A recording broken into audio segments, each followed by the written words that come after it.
मैं आचार्य पंडित सुनील कुमार उपाध्याय ज्योतिष चैनल में आपका स्वागत है। आज हम लोग ज्योतिष के बहुत मुख्य विषय पर बात करते हैं कि ग्रहों की 10 अवस्थाएं क्या क्या होती है। और अगर ये सूत्र समझ लीजिए या आप अपने कुंडली में भी देखिए कि ग्रहों की ये अवस्थाएं जो होती है अच्छा फल हमको देगी और या खराब फल देगी। अब जैसे देखिए दीप्ताध्य 10 भेदम च गृहाणाम भावजम फलम विचार्य प्रव देहास्तु तस्यायोक्तम नान्यथा भवेत, ये श्लोक है। अच्छा, अब ग्रहों की 10 अवस्थाएं कौन कौन सी होती हैं? दीप्तावस्था, फिर दूसरी हो जाती है स्वस्थ अवस्था, तीसरी हो जाती मुदित, और चौथी हो जाती शांत अवस्था, और पांचवी जो है शक्त अवस्था। यहाँ तक तो ग्रह अच्छे फल देते हैं, लेकिन अब उसके बाद के जो हैं ये ग्रहों की स्थितियाँ आपके कुंडली के फलों को बिगाड़ देती है। जैसे विकल अवस्था में ग्रह होता है तो ग्रह परेशान होगा तो आपको परेशानी देगा। फिर दुखित अवस्था में अगर ग्रह होता है तो भी समस्याएं देगा। और फिर जो है खल अवस्था, 8वीं अवस्था जो है, इसमें भी ग्रहों की क्षमता कम हो जाती है। और फिर निपीड़ित अवस्था, और निपीड़ित होता है तो भी जो है कष्ट ही देता है। और फिर दीन अवस्था। अब जैसे देखिए दीप्त अवस्था, अब दीप्त अवस्था जब ग्रह उच्च राशि का होता है, उच्च राशि का होगा तो अच्छा फल देगा। अब जैसे लगने से देखिए ये सिंह लग्न की कुंडली है, इसका स्वामी सूर्य हो रहा, सूर्य उच्च राशि का है और भाग्य भाव में उच्च राशि का होकर के बैठा। तो उच्च राशि का ग्रह जब है तो इसका मतलब कि आपको फल अच्छा देगा। और भाग्य, स्वास्थ्य और शरीर से तो ठीक रहेगा ही, और भाग्य भी इसका अच्छा काम करेगा। भाग्य को, क्योंकि भाग्य भाव बैठा है तो भाग्य को जो है बलि करेगा।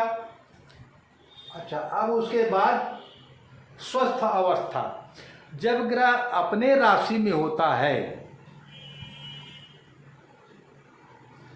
तो जैसे यही सूर्य जो है अगर सिंह राशि का हो जाएगा तो स्वस्थ अवस्था में होता है। स्वस्थ अवस्था में ग्रह अच्छा फल देगा। अगर ये सिंह राशि का स्वयं अपनी राशि में बैठा है तो आदमी की ऊर्जा, और सूर्य को तो प्रकाशवान कहा जाता है, और तो प्रकाशवान क्षमता दूसरों के लिए कुछ, तो सूर्य जो है लग्न में अच्छा फल देगा। क्योंकि जब ग्रहों की स्थितियां अच्छी होती हैं तो आदमी को अच्छे फल भी मिलते हैं। और अब उसी में अगर ग्रहों की स्थितियां अच्छी नहीं होगी तो आपको वो कष्ट देते, उस चीज़ की कमी होती है जिस जगह की वो स्वामी जिस जगह पे बैठे जा कर के। तो ये बड़ा मुख्य चैप्टर आपको बताने का प्रयास कर रहे हैं। आप अगर इसको थोड़ा देखेंगे तो और समझेंगे तो अच्छा लगेगा। और उसके बाद मुदित अवस्था में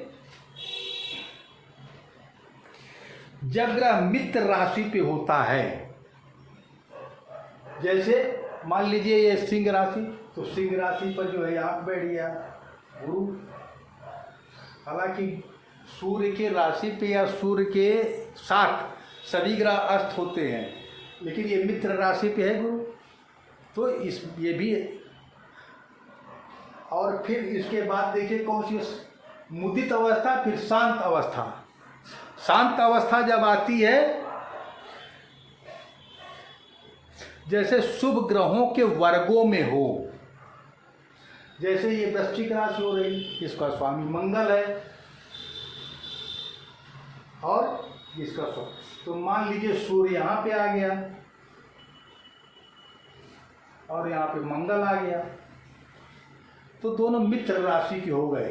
तो इसमें फिर भी ठीक है, एक दूसरे का तालमेल बना करके शांत अवस्था हो जाती है, इसमें भी ग्रह अच्छा फल देता है। और फिर उसके बाद सक्त अवस्था आती है। अब सक्त अवस्था में क्या होता है,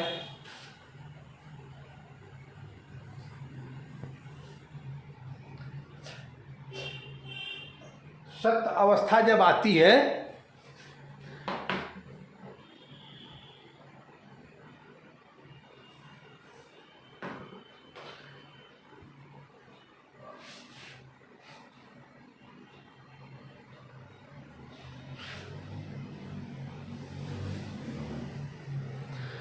अब सक्त अवस्था जब आती तो देखिए जैसे यही है कि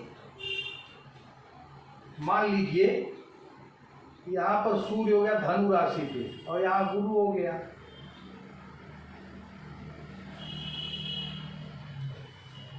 अब सूर्य से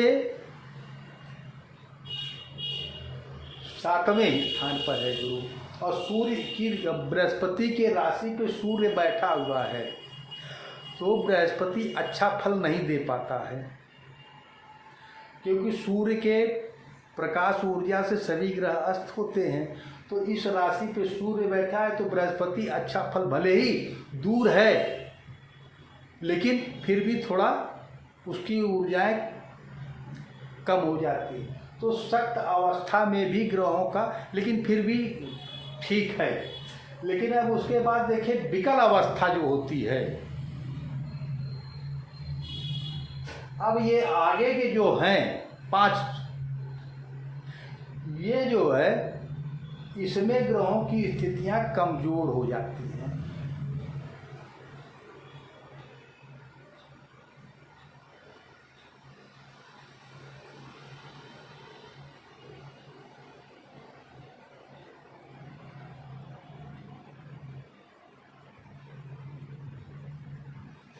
इसमें ग्रहों की स्थितियां कमजोर हो जाती, क्या कमजोर हो जाती है,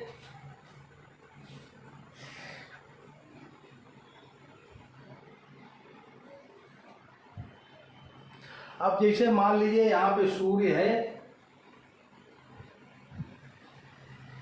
और यहाँ पे बुध है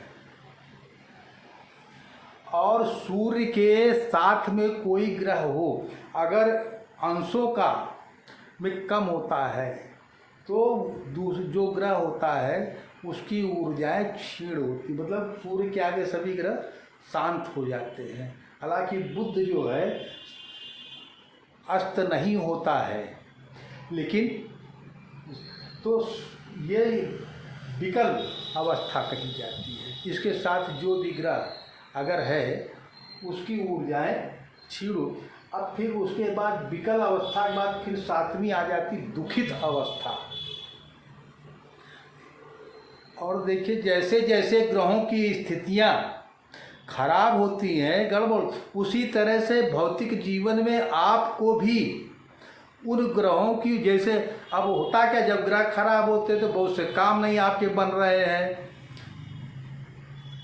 मान लीजिए पढ़ाई लिखाई कर रहे, डिस्टर्ब 7म भाव में है तो पता चल रहा कि जो है विवाह में या कोई रोजगार व्यवसाय काम धंधा करने जा रहे हैं उसमें अड़चने आ रही हैं, या जो है पता चल रहा कि अगर 7म भाव में का स्वामी अगर ठीक स्थिति का नहीं है तो आपका जो है मतलब पार्टनरशिप में भी किसी से कर्जा ले तो काम पता चल काम ठीक नहीं चला, तो आपके लिए हर एक क्रमबद्ध जो है कुछ न कुछ समस्याएं आदमी को होने लगती है। तो जैसे अब उसी तरह से ये देखिए ग्रहों का विकल अवस्था, विकल, और उसके बाद दुखित अवस्था। दुखित अवस्था में जो ग्रह होता है, दुखित अवस्था का ग्रह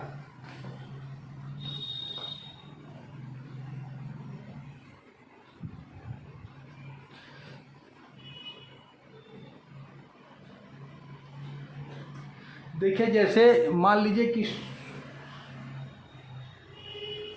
अगर जो है शत्रु राशि पे ग्रह होता है, अब मान लीजिए उदाहरण, ये देखिए बहुत पॉइंट वाली चीज़ बता रहे हैं। अगर ये आप अपनी भी कुंडली में खुद देखेंगे तो आपको इसका जो है ज्ञान होगा।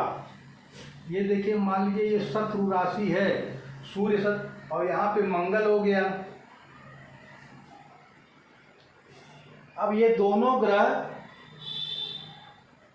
शत्रु राशि में हो रहे हैं। जैसे शनि के राशि पे सूर्य बैठा हुआ है और यहाँ बुध के राशि पे मंगल बैठा है, तो ये दुखित ग्रह हैं और दुखित ग्रह अच्छा फल नहीं देता है। अब उसी तरह से आगे आते हैं,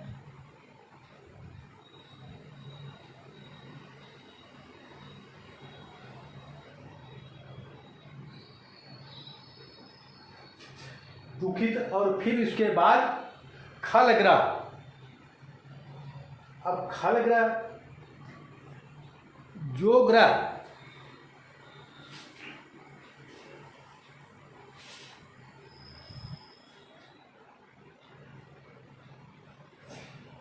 अब जैसे मान लीजिए ये देखिए ये खल ग्रह का बता रहे हैं।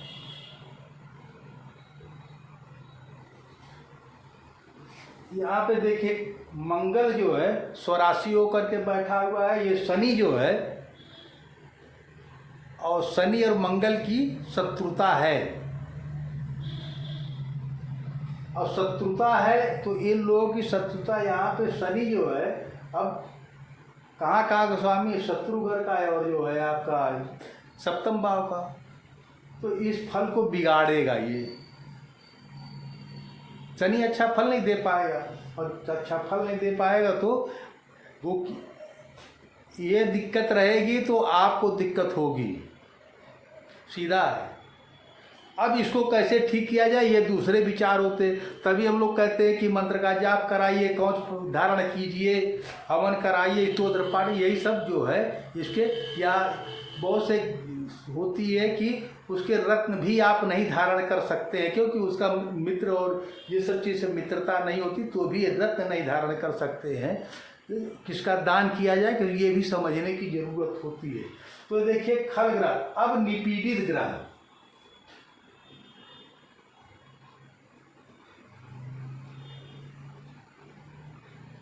निपीड़ित ग्रह जो होता है उसका फल बताते हैं। अब निपीड़ित ग्रह जैसे ये देखिए,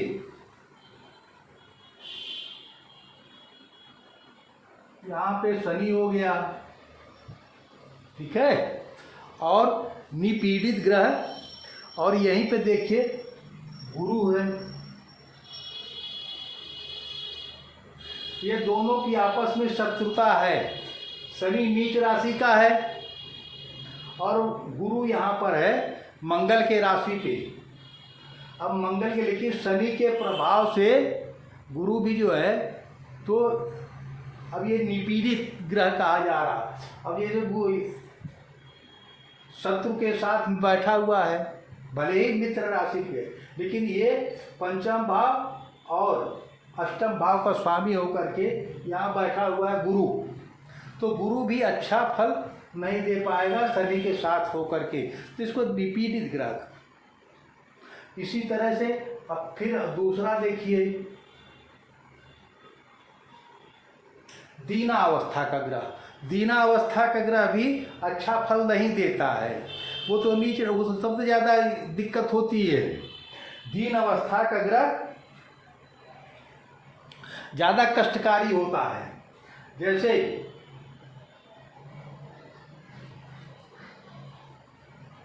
उदाहरण देते हैं, ये देखिए यहाँ पे मान लीजिए गुरु बैठा है और यहाँ पे सूर्य हो गया। अब जैसे ये देखिए सूर्य नीच राशि का हो गया लग्नेश होकर के, इस व्यक्ति का जब सूर्य की दशा हो तो बीमारी आएगी, सारे स्वास्थ्य कुछ करने की इच्छा नहीं हो रही, और बृहस्पति शिक्षा दीक्षा को बिगाड़ेगा, अष्टम भाव का है, तो और इसकी दृष्टि जहाँ जहाँ पड़ेगी वो चीज़ को बिगाड़ेगा। मतलब ग्रहों से जो आपको प्राप्त होना है, जो ऊर्जाएं मिलनी है, वो नहीं मिलेगी। और इसलिए आपको हर जगह जगह पर समस्याओं का सामना करना पड़ता है। तो ये हमने देखे 10 अवस्थाओं के विषय में आपको बताया है। दीप्तावस्था, स्वस्थ अवस्था, मुदित अवस्था, शांत अवस्था, शक्त अवस्था, विकल्प, दुखित, खल, निपीड़ित और दीनावस्था। तो ये जो ग्रहों की स्थितियां होती हैं उसी के अनुरूप आपको प्रभाव प्राप्त होता है। और उसी के अनुरूप अगर आप अपनी तैयारी कर लेते हैं कि वो ऊर्जाएं हमारी कैसे मेंटेन हो, कैसे ठीक हो, तो काफ़ी हद तक सुधार भी होता है। और ये बड़ी बाधक भी होती हैं। पता चला शिक्षा दीक्षा का अगर स्वामी है, अब जैसे यही ले लीजिए, ये देखिए दीनावस्था का हो गया जो ग्रह नीचा। अब यहाँ पे यहाँ पंचम भाव का स्वामी है गुरु, छठे घर बैठा है, शिक्षा दीक्षा को बिगाड़ेगा ये। आपको मान ली पढ़ाई भी कर लिया आपने किसी वजह, लेकिन जब आपको उसकी ज़रूरत पड़ी तो आपको काम नहीं दे रही है। या बहुत से लोग आप देखिए पढ़ाई लिखाई करके बहुत आगे हैं, सब कुछ दूसरे को पढ़ा सक, लेकिन वो अपने लिए कोई व्यवस्था नहीं कर पाते, अपने के लिए जॉब नहीं पा पाते। कोई जो आप लेकिन जो उनको सर्विस मिल सकती है, उनके पढ़ाए लिखे लोग सर्विस पा जाते हैं लेकिन उनको नहीं मिल पाती है। तो इस तरह से बहुत सी चीज़ें हैं। चलिए अब ये हम जो है आपको दूसरे वीडियो में फिर मिलेंगे।